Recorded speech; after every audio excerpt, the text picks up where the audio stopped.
مہینوں میں زیادہ پسندیدہ شعبان کے روزے رکھنا ہے؟ تو آپ صلی اللہ علیہ وسلم نے فرمایا اللہ پاک اس سال مرنے والی ہر جان کو لکھ دیتا ہے، اب مجھے یہ پسند ہے کہ میرا وقت رخصت آئے تو میں روزہ دار ہوں۔ الحمدللہ رب العالمین والصلاة والسلام علی اشرف الانبیاء والمرسلین، اما بعد، ان اللہ وملائکتہ یصلون علی النبی یا ایھا الذین آمنوا صلوا علیہ وسلموا تسلیما۔ اللہ رب محمد صلی اللہ علیہ وسلم، نحن عباد محمد صلی اللہ علیہ وسلم، صلی اللہ تعالی علیہ وسلم۔ تو آج میں آپ سب کی خدمت میں شعبان المعظم مبارک مہینے میں روزہ رکھنے کی فضیلت کیا ہے، اور ساتھ ہی ساتھ اس مبارک مہینے میں کیا مرنے والوں کا نام لکھ دیا جاتا ہے، کیا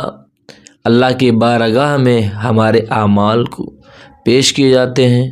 آج میں آپ سب کی خدمت میں پیش کروں گا۔ گزارش ہے بڑی توجہ کے ساتھ آپ سماعت کریں، اچھا لگے تو اور لوگوں تک شیئر کریں۔ بسم اللہ الرحمن الرحیم۔ ویسے تو شعبان المعظم کی بہت فضیلت ہے، اور اس عظمت والے مہینے کی اہمیت کے لیے اتنا ہی کافی ہے۔ اس کے بارے میں ہمارے پیارے آقا صلی اللہ علیہ وسلم نے ارشاد فرمایا، شہر شعبان شہری، یعنی ماہ شعبان میرا مہینہ ہے، لہذا ہمیں چاہیے کہ اس مہینے میں خاص طور پر روزے رکھیں۔ ہمارے پیارے آقا صلی اللہ علیہ وسلم جیسے رمضان کے روزوں کی تیاری فرماتے، اور ایسے ہی شعبان کے روزوں کی بھی تیاری فرماتے،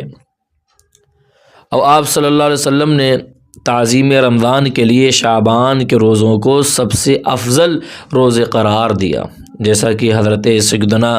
انس رضی اللہ تعالیٰ عنہ سے روایت ہے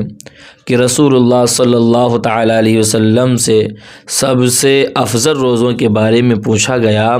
تو آپ صلی اللہ علیہ وسلم نے ارشاد فرمایا، صیام شعبان تعظیما لرمضان، یعنی رمضان کی تعظیم کے لیے شعبان کے روزے۔ سبحان اللہ۔ شعبان کے روزوں کی ایک حکمت یہ بھی ہے کہ شعبان المعظم کے روزوں سے رمضان کے روزوں کی مشق ہو جائے، تاکہ رمضان کے روزوں میں مشقت اور تکلیف محسوس نہ ہو، بلکہ تب تک بندے کو روزوں کی مشق اور عادت ہو چکی ہو، اور رمضان سے پہلے شعبان میں روزوں کی مٹھاس اور لذت کا احساس ہو چکا ہو۔ لہذا جب ماہ رمضان آئے تو بندہ چستی اور طاقت کے ساتھ رمضان کے روزے رکھنے لگے۔ اور جب بھی شعبان کا مہینہ آتا تو آقا کریم صلی اللہ علیہ وسلم کس طرح اہتمام فرماتے، تو شعبان کے روزوں کا کس قدر اہتمام فرمایا کرتے تھے، اس کا اندازہ ان روایات سے لگایا جا سکتا ہے۔ ام المؤمنین حضرت سیدتنا عائشہ صدیقہ رضی اللہ تعالی عنہا فرماتی ہیں کہ رسول اللہ صلی اللہ علیہ وسلم کو ماہ شعبان میں روزے رکھنا تمام مہینوں سے زیادہ پسندیدہ تھا، اور اس میں روزے رکھا کرتے تھے، پھر اسے رمضان سے ملا دیتے تھے۔ سبحان اللہ۔ اور آپ رضی اللہ تعالیٰ عنہ سے روایت ہے کہ رسول اللہ صلی اللہ علیہ وسلم پورے شعبان کے روزے رکھا کرتے تھے، اور فرماتے کہ اپنی استطاعت کے مطابق عمل کرو، کہ اللہ پاک اس وقت تک اپنا فضل نہیں روکتا جب تک تم اکتا نہ جاؤ۔ اور ام المؤمنین حضرت ام سلمہ رضی اللہ تعالیٰ عنہ فرماتی ہیں کہ میں نے نبی کریم صلی اللہ تعالیٰ علیہ وسلم کو شعبان اور رمضان کے علاوہ لگاتار 2 مہینے کے روزے رکھتے نہ دیکھا۔ اب نبی صلی اللہ تعالیٰ علیہ وسلم فرض روزوں کے بعد سب سے زیادہ روزے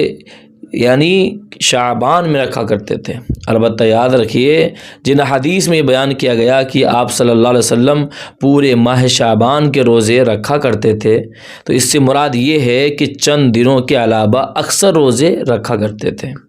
جیسا کہ امام سراج الدین نے بیان فرمایا کہ حضرت سیدنا عبداللہ بن مبارک رضی اللہ تعالیٰ عنہ سے اس قسم کی احادیث کے بارے میں مروی ہے کہ اگر کسی مہینے کے اکثر روزے رکھے تو اس کے بارے میں کہنا صام الشہر کلہ، یعنی اس نے پورے مہینے کے روزے رکھے، کلام عرب میں جائز اور درست ہے۔ ایسے ہی اگر کسی شخص نے رات کھانا بھی کھایا اور اپنی بعض دیگر ضروریات بھی پوری کی ہو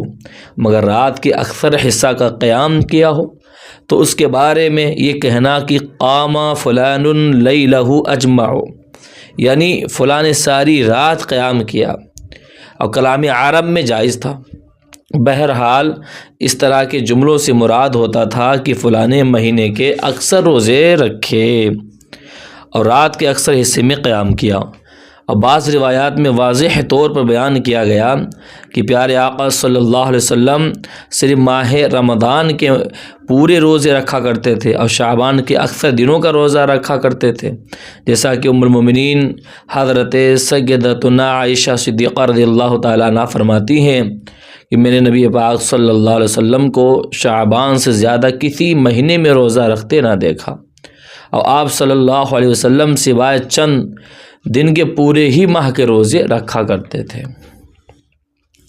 ایک ضروری وضاحت ہے، وہ وضاحت یہ ہے کہ اس سے کوئی ہرگز یہ نہ سمجھے کہ شعبان کے پورے روزے رکھنا شرعاً منع ہے، بلکہ اللہ نے آپ کو جیسی طاقت دی ہے آپ رکھیں اس میں۔ اور آخر شعبان المعظم کے روزے مرغوب کیوں؟ تو ہمارے پیارے نبی صلی اللہ علیہ وسلم کو شعبان ہی کے روزے اس قدر کیوں مرغوب و پسندیدہ تھے؟ اس کا سبب نبی کریم صلی اللہ علیہ وسلم سے ہی جانتے ہیں۔ حضرت سیدنا اسامہ بن زید رضی اللہ تعالیٰ عنہ نے عرض کی کہ یا رسول اللہ صلی اللہ علیہ وسلم، میں دیکھتا ہوں کہ آپ صلی اللہ علیہ وسلم جس طرح شعبان کے روزے رکھتے ہیں اس طرح کسی اور مہینے میں روزے نہیں رکھتے۔ فرمایا رجب اور رمضان کے بیچ میں یہ مہینہ ہے، لوگ اس سے غافل ہیں، اس میں لوگوں کے اعمال اللہ کریم کی بارگاہ میں پیش کیے جاتے ہیں، اور مجھے یہ محبوب ہے کہ میرا عمل اس حال میں اٹھایا جائے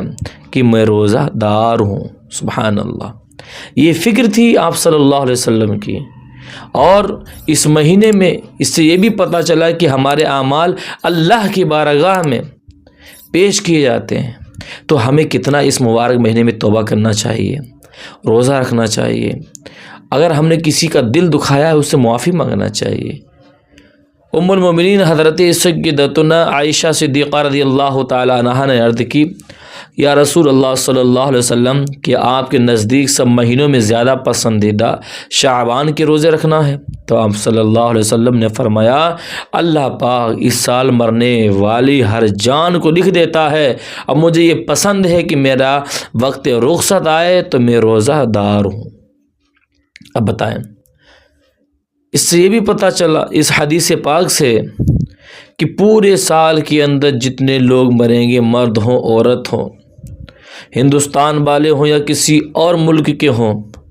تو سب کا نام کہتے ہیں شعبان کے مہینے میں لکھ دیا جاتا ہے۔ اور پیارے آقا صلی اللہ علیہ وسلم کا یہ عمل یقیناً ہم غلاموں کی تعلیم کے لیے تھا، جبھی تو فرمایا کہ رجب اور رمضان کے بیچ میں یہ مہینہ ہے، لوگ اس سے غافل ہیں، لہذا ہمیں چاہیے کہ ہم خواب غفلت سے بیدار ہو جائیں اور نیکیوں میں اضافہ کریں اور آخرت کو بہتر بنانے کی فکر کریں، اور اس اچھی نیت سے ماہ شعبان کے روزے رکھنے میں دلچسپی لیں کہ اس مہینے میں جب ہمارا اعمال نامہ ہمارے پیارے اللہ پاک کی بارگاہ میں پیش کیا جائے تو اے کاش ہم بھی روزے دار ہوں۔ اللہ تعالی ہمیں آپ کو عمل کی توفیق عطا فرمائے۔ گزارش ہے اگر آپ کو اچھا لگا ہے تو زیادہ سے زیادہ ویڈیو شیئر کریں اور لوگوں تک صدقہ جاریہ سمجھ کر شیئر کریں،